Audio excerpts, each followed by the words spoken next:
Hey guys, स्वागत है आप सभी का आपके अपने YouTube channel bound to education में।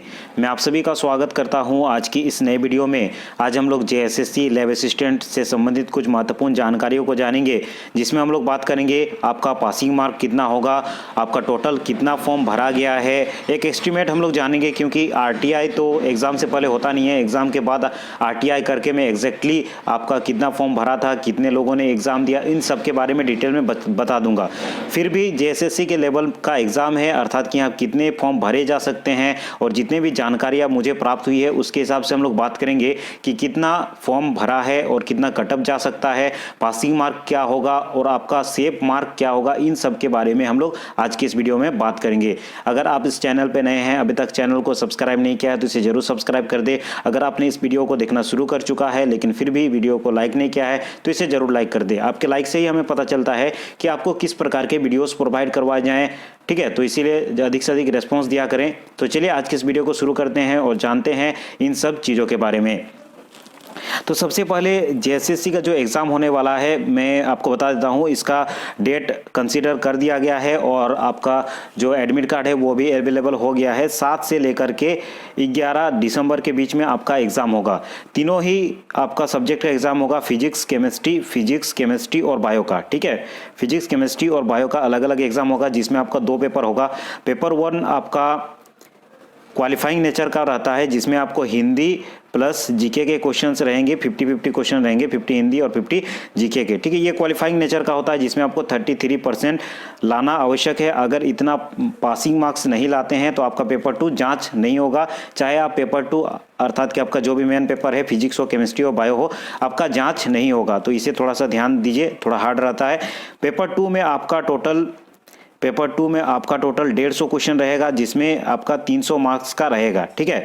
300 मार्क्स का रहेगा। इसे आप थोड़ा सा कंसीडर करके चलिए कि 100+ आपको सही करके लाने हैं। वैसे तो सेफेस्ट मार्क अगर देखेंगे तो आपका 120 से ऊपर अगर आपका मार्क्स आता है झारखंड में तो समझ करके चलिए आपका सिलेक्शन पक्का है। लेकिन एक प्रकार से सोच करके चलिए यहाँ पे कंपटीशन थोड़ा सा घट गया है, क्योंकि बहुत सारे एग्ज़ाम साथ में हो रहे हैं। ऊपर से बहुत सारे जो फॉर्म है उनको रिजेक्ट कर दिया गया है। उन सब के बारे में भी मैं डिस्कस करूँगा। तो यहाँ पर कंपटीशन थोड़ा सा कम हो गया है। ऊपर से आपका सब्जेक्ट लेवल का एग्ज़ाम है तो बहुत अधिक चांसेस से इस एग्ज़ाम को आप क्वालिफाई कर जाएंगे, ठीक है। अगर आप थोड़ा सा भी अच्छे से पढ़े होंगे अपना ग्रेजुएशन या फिर 11th 12th तो ये एग्ज़ाम आराम से आप निकाल सकते हैं। बेसिक लेवल के क्वेश्चंस बनेंगे, ठीक है। तो अभी जानते हैं पासिंग मार्क। तो जान लिए कि पासिंग मार्क्स आपका 50% लाना होगा, ठीक है। 50% लगाना होगा, किसी भी सब्जेक्ट हो, कोई भी केमिस्ट्री, फिजिक्स या बायो हो, 50% लाना होगा। ये आपका पासिंग मार्क्स है, जिसमें ST SC के लिए थोड़ा सा छूट दिया गया है। 45% उनको लाना होगा, तभी आप इस एग्ज़ाम को पास कर सकते हैं। अब हम लोग बात करते हैं कि आपको एक अच्छा मार्क्स कितना लाना होगा जिससे आपका क्वालिफिकेशन हो जाए। इससे पहले भी मैंने बताया कि आपको 100 से ऊपर लाना होगा, जिससे आपका उम्मीद रह सकता है कि आपका सिलेक्शन हो जाएगा, ठीक है।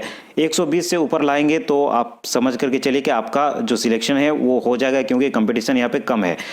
हम लोग अगर बात करें फॉर्म फिलअप की कि टोटल कितने लोगों ने फॉर्म फिलअप किया है, तो इसके बारे में अगर बात करें तो मैं आपको बता दूं कि बहुत कम स्टूडेंट ऐसे हैं जिन्होंने इस फॉर्म को फिलअप किए हैं, क्योंकि बहुत सारे स्टूडेंट को ये पता ही नहीं है कि लैब असिस्टेंट का एग्ज़ाम होता क्या है। जब फॉर्म निकला मैंने बहुत सारे स्टूडेंट से बात किया और मेरे खुद के इतने सारे स्टूडेंट हैं जो कि फिजिक्स या केमिस्ट्री या फिर बायो के स्टूडेंट हैं, उन्होंने फॉर्म फिलअप नहीं किया है। बहुत कोई को लगता है असिस्टेंट का एग्ज़ाम है, इसमें ग्रेड पे क्या होगा पता नहीं, लेकिन एक प्रकार से समझ करके चलिए कि ये +2 का जितना आपका ग्रेड पे मिलता है उसी प्रकार का ग्रेड पे आपको देखने को मिलेगा।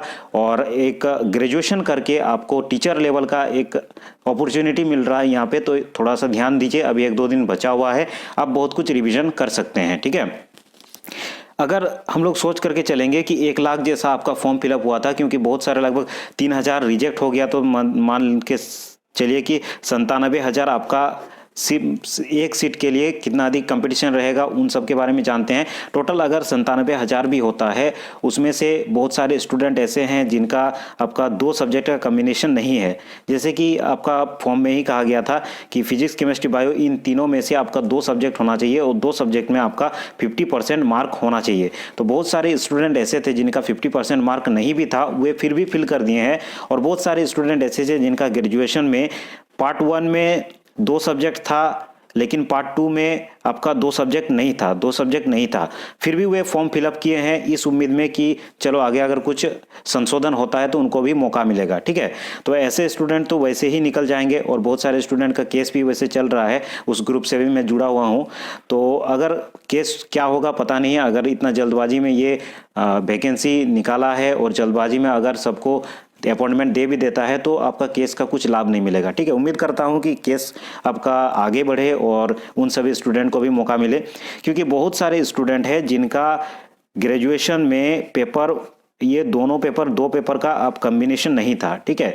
किसी का एक सब्जेक्ट था मेन सब्जेक्ट, उसके बाद पेपर पार्ट 1 में उनका दूसरा पेपर सब्सिडरी था, पार्ट 2 में वो हट गया था। तो वैसे स्टूडेंट बहुत सारे हैं, आपका 15-20 हज़ार वैसे ही स्टूडेंट है। अगर मैं 17,000 भी घटा देता हूं तो आपका 70,000 स्टूडेंट बचता है, ठीक है। आपका सीट कितना है, 690 है, लगभग 700 पकड़ करके चलिए। इसमें अगर डिवाइड करेंगे तो लगभग 100 आता है। तो 100 लोगों में आपको फाइट करना है, अर्थात कि एक सीट में आपको 100 लोगों के साथ फाइट करना है। तो ये बहुत अधिक अच्छा आंकड़ा है, क्योंकि आप अगर दूसरे एग्जाम्स में चले जाए तो कितना 600, 700, 1000 लोगों के साथ फाइट करना पड़ता था, जैसे कि आप रेलवे का एग्जाम लेकर के चलिए उन सब में। तो ये बहुत अच्छा हम लोग का राज्य का वैकेंसी है। ऊपर से यहाँ झारखंड राज्य के लोग ही इसे भर सकते हैं, क्योंकि यहाँ पे क्राइटेरिया रख दिया गया था कि 10th प्लस 12th यहाँ से होना चाहिए। तो ये झारखंड का वैकेंसी है, तो यहाँ के स्टूडेंट के लिए बहुत अधिक अच्छा अपॉर्चुनिटी है।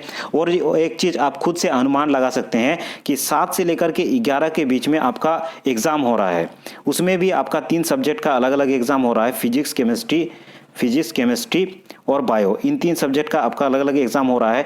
एग्ज़ाम सेंटर भी बहुत कम दिए गए हैं, और आपका जो शहर है, उन शहर में, एक शहर में मान लेते हैं 5-6 एग्जाम सेंटर दिया गया है।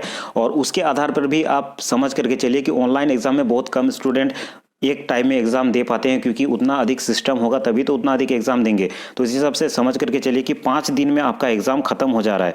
जैसे कि आप रेलवे का एग्जाम लेकर के चलिए, रेलवे या फिर एसएससी का एग्जाम में 2 से 3 महीना तक का लगातार एग्जाम होते रहता है, फिर भी एग्जाम खत्म नहीं होता है। लेकिन यहाँ पे ऑनलाइन एग्जाम हो रहा है, आपका पीसी पे एग्जाम लिया जाएगा, ठीक है, डेस्कटॉप पे एग्जाम लिया जाएगा, ऑनलाइन एग्ज़ाम हो रहा है। लेकिन फिर भी आपका सोचिए कि इतना कम दिन में एग्ज़ाम को ख़त्म कर दिया जा रहा है, मतलब यहाँ पे बहुत कम स्टूडेंट फॉर्म भरे हैं, उसमें से बहुत कम स्टूडेंट आएंगे एग्ज़ाम देने, क्योंकि बहुत सारा स्टूडेंट का दूसरा फील्ड में तैयारी कर रहे हैं। जैसे कि सीजीएल का भी डेट दे दिया गया है, तो सीजीएल के स्टूडेंट सीजीएल तैयारी कर रहे हैं।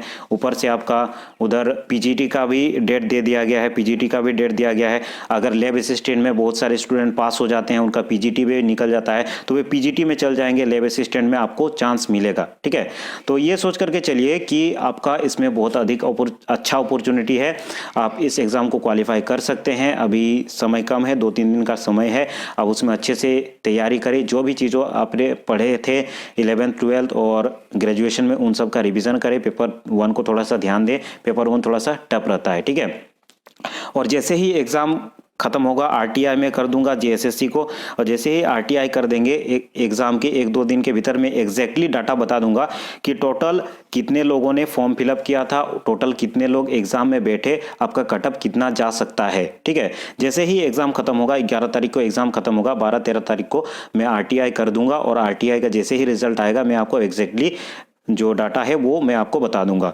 तो आज की इस वीडियो में इतना ही। इसी प्रकार अगर आप तैयारी करते हैं झारखंड से संबंधित विभिन्न प्रकार की परीक्षाओं की, तो चैनल को विजिट कर सकते हैं, वहाँ पे आपको सभी प्रकार के वीडियोस देखने को मिल जाएंगे। अगर आपने अभी तक चैनल को सब्सक्राइब नहीं किया है तो इसे जरूर सब्सक्राइब कर दे। अगर आपने इस वीडियो को अभी तक लाइक नहीं किया है तो इसे जरूर लाइक कर दे।